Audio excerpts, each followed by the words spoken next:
Gua Pawon merupakan salah satu situs arkeologi yang terletak di Kabupaten Bandung Barat. Gua ini ditemukan pada tahun 1936 oleh Robert von Koenigswald, seorang arkeolog Belanda yang sedang melakukan survei di wilayah tersebut. Di dalam Gua Pawon, ditemukan beberapa fosil manusia purba yang diperkirakan berusia sekitar 20.000 hingga 40.000 tahun. Secara umum, kondisi gua masih terjaga dengan baik, meskipun beberapa bagian telah mengalami kerusakan akibat aktivitas manusia dan alam. Gua Pawon memiliki lorong utama yang cukup panjang, sekitar 80 meter. Lebar gua bervariasi, antara 10 hingga 20 meter, dengan ketinggian mencapai 15 meter. Dinding gua terbentuk dari batuan karst yang indah dengan berbagai formasi stalaktit dan stalagmit. Lantai gua tersusun dari pasir, kerikil, dan fragmen batu-batuan yang terakumulasi selama ribuan tahun. 2021. Jadi ekskavasi itu berlangsung hampir 21 tahun. Kita buka ekskavasi dan kedalaman terakhirnya itu di kedalaman 3,20 meter. Sampai ke kedalaman 3,20 meter itulah kita menemukan indikasi budaya, bagaimana lintasan budaya pada masa lalu dan bagaimana kronologi budayanya. Dan sebelum kita masuk ke ranah ekskavasi itu, saya pengen lihatin dulu lingkungan Pawon. Dan Gua Pawon itu terbentuk merupakan bagian dari bentuk gua tebing dan menghadap ke sisi utara. Jadi kalau teman-teman ke bawah itu nanti akan terlihat hamparan hijau mungkin dan juga Sungai Cibukur, dan mungkin itu merupakan bagian lokasi perburuan. Dan kalau kita lihat ke atas sekarang itu sudah langsung ke langit lepas, dan di samping kanan saya ini adalah bagian atap dari Gua Pawon yang kemudian rubuh, ambruk. Saya sempat juga ekskavasi di bagian bawah itu, saya temukan lapisan budaya yang mudanya, yang saya katakan lapisan Neolitik karena temuan tembikar. Nah, ekskavasi di Gua Pawon sejak tahun 2000 itu merupakan ekskavasi lanjutan dari penasarannya teman-teman geologi saat itu. Tidak metodis arkeologis.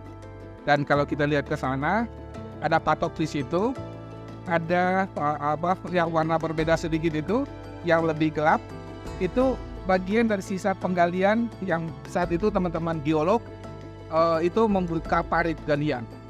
Karena mereka penasaran jangan-jangan itu kudian manusia purbanya gitu. Untung galiannya itu nggak dalam. Ya di bagian satu sisi ada yang sampai 1 meter kurang.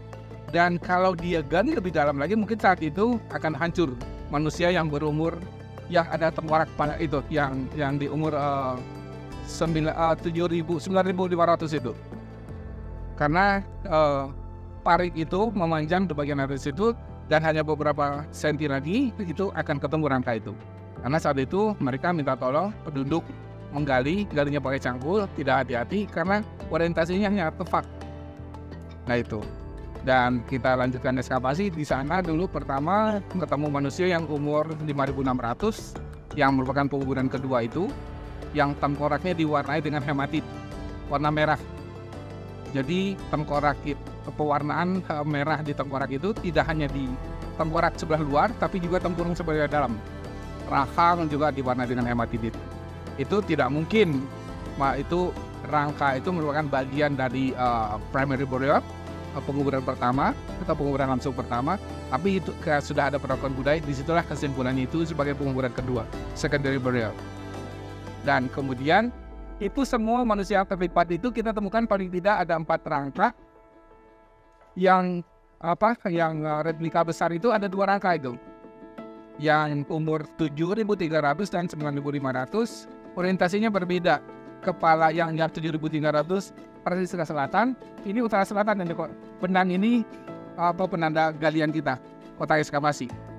Itu utara selatan, tapi yang di bawahnya berada tenggara. Kemudian ketemu lagi di sebelah depan, utara selatan, tapi dengan posisi yang berbeda, masih dalam sama-sama konsep terlipat. Sampai di lapisan yang 12.000, yang menandakan kesamaan pola dari mereka mengubur itu arah hadap kepala. Jadi kepalanya itu selalu ditekuk ke arah timur. Jadi kalau ada yang bertanya, ada nggak pola penguburan? Ada, satu terlipat. Yang kedua, orientasi kepalanya selalu mengarah ke timur. walaupun pola peletakan rangkanya di bawah itu tidak sama gitu. Ada yang utara selatan, ada yang dengan deviasi, kemudian ada barat tenggara gitu.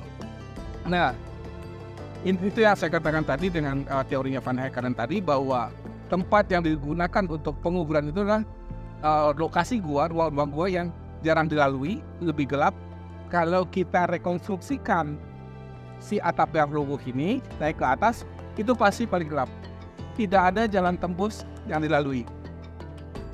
Dan itu kalau kita lihat lagi strategi grafiknya, melihat kemarin lokasi ekskavasi kita, dan kemudian saya gabungan dengan spasialnya Gua Pawon dari hasil rekaman mahasiswa saya di S3 di geodesi, itu merupakan lereng yang begitu bawah. Jadi kalau kita tempatkan kehidupan keseharian mereka pada masa lalu, mereka beraktivitas di sebelah ruang yang ke tengah lebih rendah, sementara posisi kuburan mereka itu lebih atas. Dan artefaknya bermacam-macam, dari alat-alat batu. Alat batunya ada andesit, ada obsidian, ada rijal, ada kalsedon. Itu mereka gunakan semua, dan itu mereka ambil dari lingkungan di luar Gua Pawon, kecuali batu gamping, karena di sini support gampingnya cukup banyak. Dan binatang sangat beragam, dari berasal dari air tawar, kemudian binatangnya hidup di alam terbuka, yang bisa rusa, bisa kelompok sapi-sapian, kemudian kelompok kucing-kucingan, bukan ngumpet-ngumpet ya, kucing-kucingan tuh kayak Felix gitu ya, bisa ada harimau misalnya, dan kemudian gigi dari kelompok itu mereka jadikan perhiasan. Jadi perhiasan yang saya temukan di Gua Pawon ada yang berasal dari gigi binatang, kemudian dari kulit kerang, dan kemudian dari gigi hiu.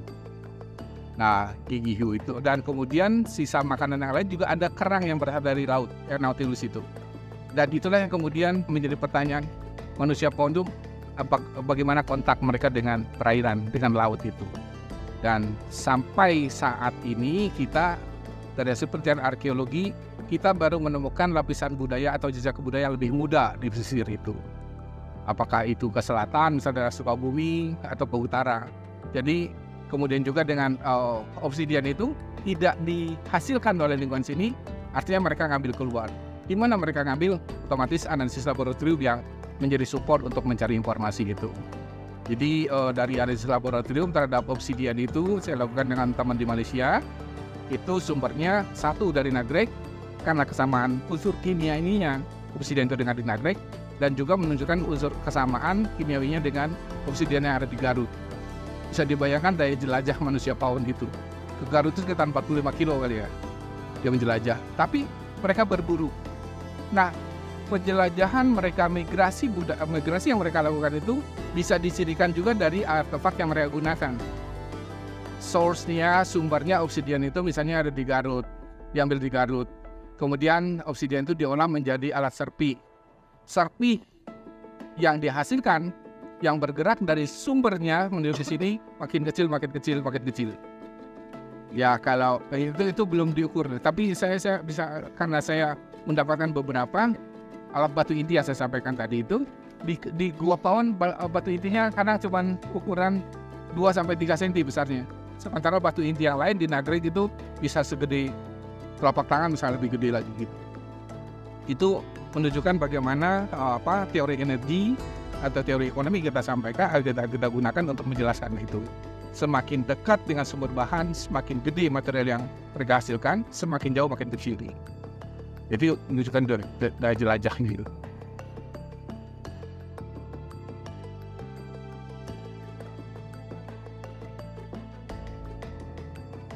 Manusia Pawon adalah sebutan untuk manusia prasejarah yang menghuni Gua Pawon pada masa lampau. Gua Pawon telah dihuni oleh manusia Pawon setidaknya sejak 40.000 tahun yang lalu.